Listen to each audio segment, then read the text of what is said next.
Salut tout le monde, j'espère que vous allez bien. Bienvenue sur ma chaîne. Si vous n'êtes pas encore abonné, abonnez-vous, likez, partagez, s'il vous plaît.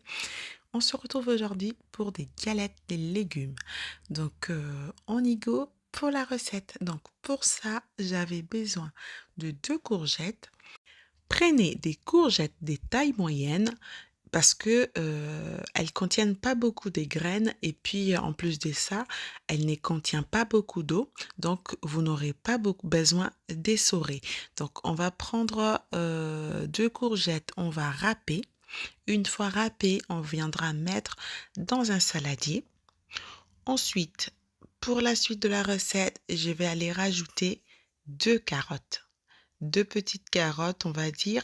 Je vais aller également râper mes 2 carottes.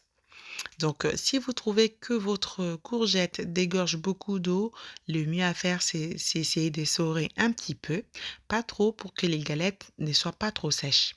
Donc, je vais aller rajouter dans mon saladier les 2 carottes râpées. Ensuite, je vais prendre 2 gousses d'ail et 2 oignons de taille moyenne. Je vais aller râper. Ensuite, je vais rajouter sur mes courgettes et mes carottes. Ensuite, je vais prendre un autre saladier. Je vais aller battre 3 œufs. Une fois que mes œufs vont être battus, je vais aller rajouter du sel, du poivre, du paprika, de la ciboulette et du persil. J'en ai rajouté des déshydratés, je parlais de ciboulette et de persil, mais si vous en avez en frais, c'est encore mieux. Vous pouvez mettre des ciboulettes fraîches et des persils frais. Donc ensuite, je vais aller bien mélanger pour incorporer mes épices dans mes œufs. Une fois que ça va être fait, je vais rajouter du lait. Je vais encore bien mélanger. Je vais aller rajouter 150 g de farine et un sachet de levure chimique.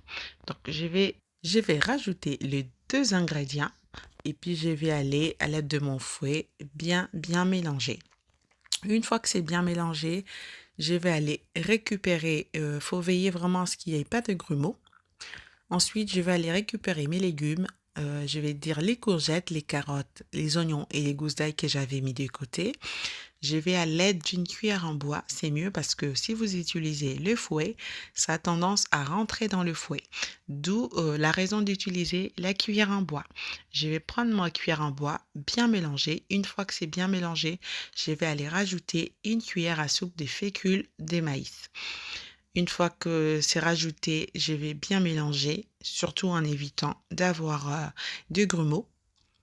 Une fois que c'est fait, vous pouvez ou ne pas laisser reposer votre pâte. Vous pouvez passer à la cuisson directement, comme moi. Ou si vous voulez, vous pouvez laisser peut-être 15 minutes, une demi-heure au frigo. Donc ça va apporter encore plus de croustillant. Donc si vous n'avez pas le temps, vous pouvez les cuire directement. Ces galettes, elles sont pas très longues à faire, donc c'est pour accompagner vos grillades, le poisson, tout ce que vous voulez. Ensuite, on va prendre une poêle, une grande poêle, c'est mieux. On va venir mettre un peu d'huile. On met un peu d'huile. Une fois que l'huile est chaude, on va prélever soit à l'aide d'une cuillère à soupe ou une petite louche. On va venir prélever nos légumes et puis on va faire des petites galettes comme ce que vous voyez sur la vidéo. Une fois que ça va être cuit, on va prendre du papier absorbant, mettre dans une assiette. C'est pour récupérer l'excédent de matière grasse qu'il y a sur les galettes. C'est une galette qui est bien saine ou si vous êtes au régime ou quelque chose du genre, vous pouvez remplacer l'huile de tournesol que j'ai utilisée par l'huile de coco ou l'huile d'olive. Ça va très bien marcher.